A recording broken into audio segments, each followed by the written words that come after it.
Gaming session at risk because of the Anav Library DLL? I'm Sophie Chen, a senior Windows support engineer, and I'll show you the engineering grade steps to fix your installation.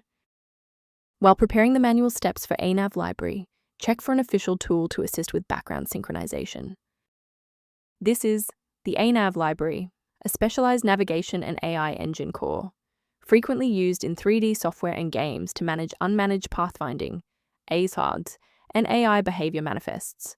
It facilitates the data link between the navigation mesh and real-time entity movement. With the explanation out of the way, let's refresh the affected files. The Anav Library DLL library is a specialized component of the Localized engine orchestration system, and you must reinstall the program you are trying to open to restore the internal file structure if this file is missing.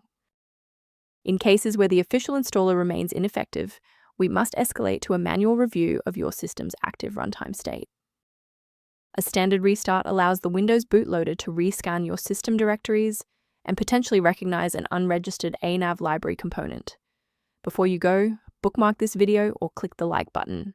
This ensures the video stays in your library so you can finish the final steps as soon as you're back at your desktop.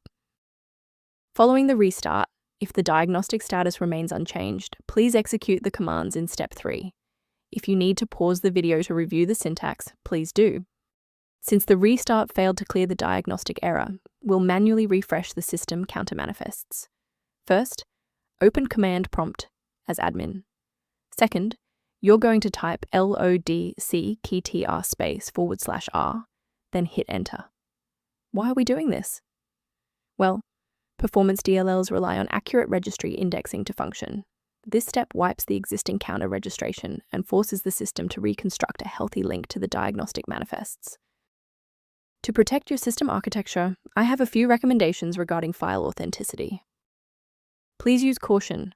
Replacing Anav Library DLL manually often requires elevated permissions that, if mishandled, can leave your system architecture vulnerable to external exploits. For those looking for a professional-grade monitoring resource, I've provided a link to a diagnostic tool for you below. A recommended diagnostic path for Anav library management is outlined in the software resource linked below. I'm Sophie Chen. If this engineering guide helped resolve Anav library dependency issues, consider subscribing so you have a trusted resource for future Windows troubleshooting.